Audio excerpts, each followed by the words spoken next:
Have you ever felt like a failure simply because you couldn't pick a lane for your life?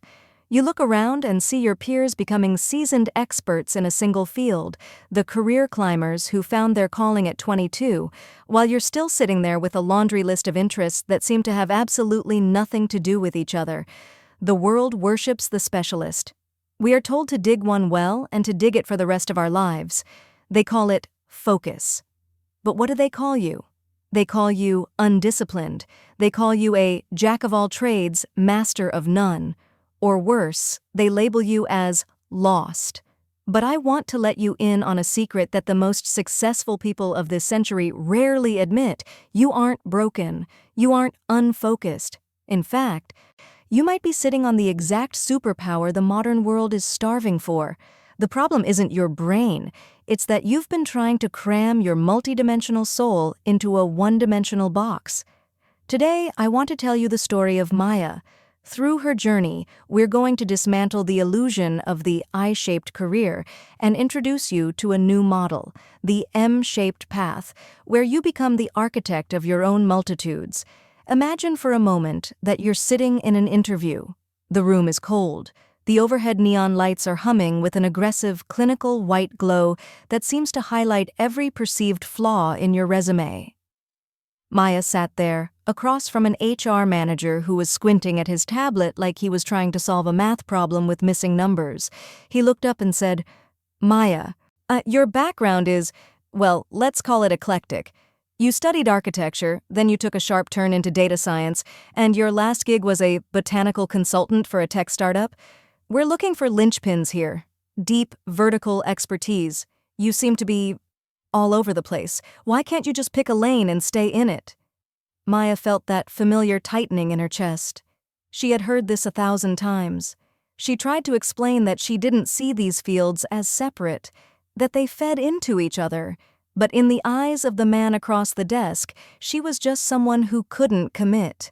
He closed the tablet with a definitive thud and said, "Focus isn't a suggestion, Maya. It's a survival trait.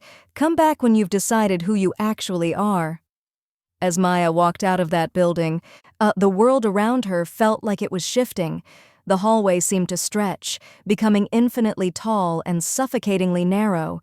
That is the perfect symbol of the I-shaped life. One pillar, one path. We're told that if we dig deep enough, we'll be safe. But they forget to tell us that if the ground shifts, whether it's because of AI, a market crash, or a global shift, that single pillar has nowhere to lean. It just falls. And in the world we live in today, the ground is shaking every single day. That night, Maya went back to her apartment. If you walked in, you'd think you'd entered a museum of abandoned projects.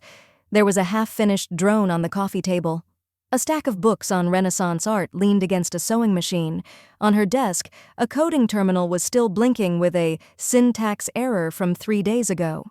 She sat on the floor, surrounded by a sea of Post-it notes, feeling like a detective trying to solve a crime where she was both the victim and the lead suspect.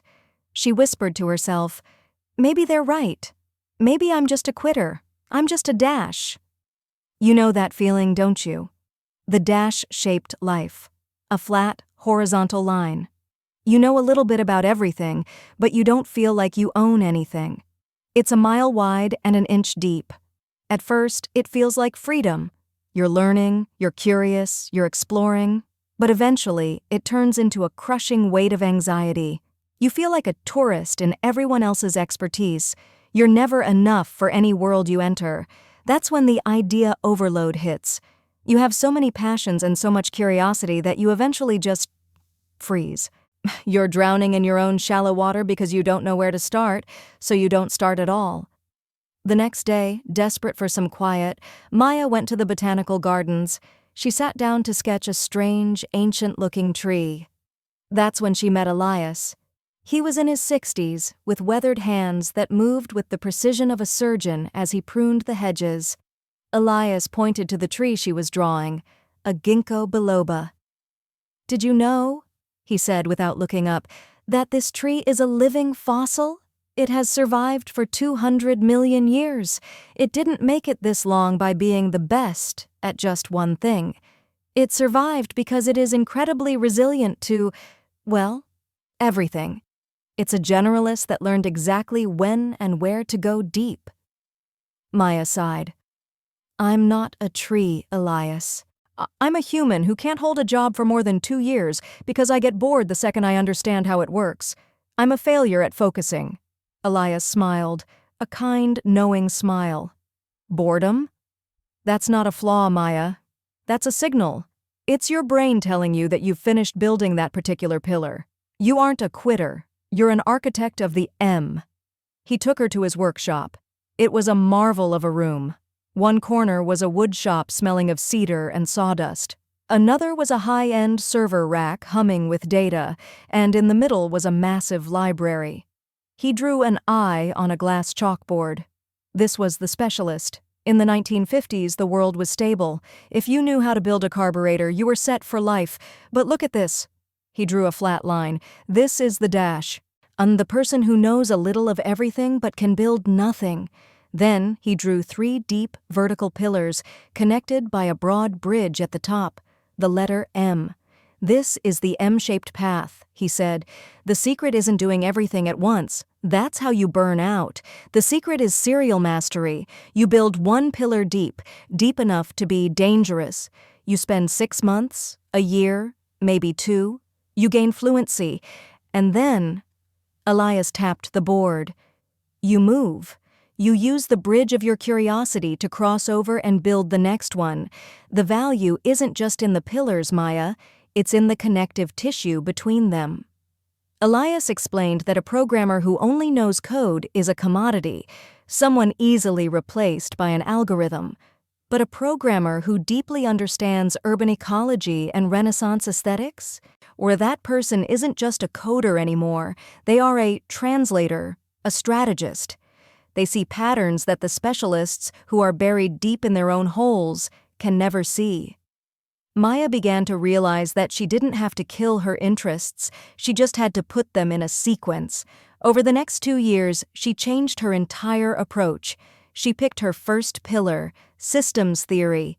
She didn't just dabble, she obsessed. She stayed in that pillar until the most complex concepts became second nature. But she was also practical. She took what she called a platform job. It was a stable, low-stress administrative role. She stopped feeling guilty about having a boring job because she finally saw it for what it was, a launch pad. It paid the bills and kept her mind calm, which gave her the cognitive surplus she needed to build her next pillar during her evenings. She started building a second brain on her computer.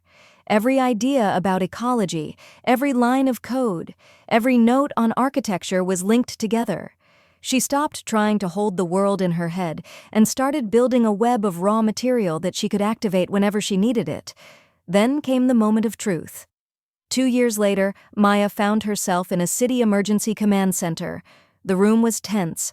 Tables were covered in geological maps and tidal surge models.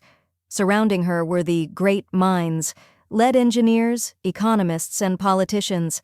They were deadlocked. The chief engineer slammed his hand on the table. We can't build a seawall here. The soil is too soft. It'll sink within 5 years. But if we move it, the logistics costs triple. It's a dead end. The economist shot back. The budget is locked. If we don't break ground in 30 days, the grant is gone, and this city is underwater by next hurricane season. The room went silent.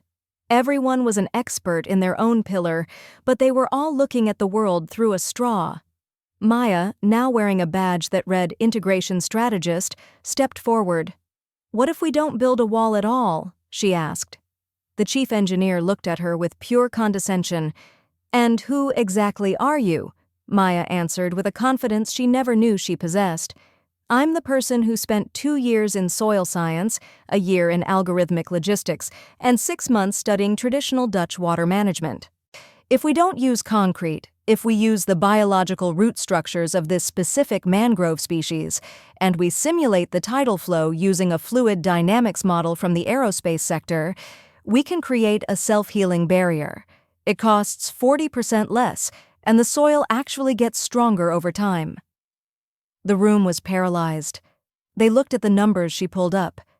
Data from three completely unrelated fields suddenly snapped together like pieces of a perfect puzzle. Maya looked at the engineer and said, "I'm not a specialist in seawalls. I'm a specialist in connections." That night, standing on her balcony looking at the city lights, Maya finally understood that her life had truly begun. The world had tried to tell her she was broken because she couldn't choose. But the world we live in now, this volatile, complex, a multi-truth world, doesn't need more machines that only know how to do one thing. It needs bridge builders. You don't need to commit to one thing for the rest of your life. You only need to commit to it for now. Don't be afraid of your curiosity. Don't be afraid of the urge to pivot.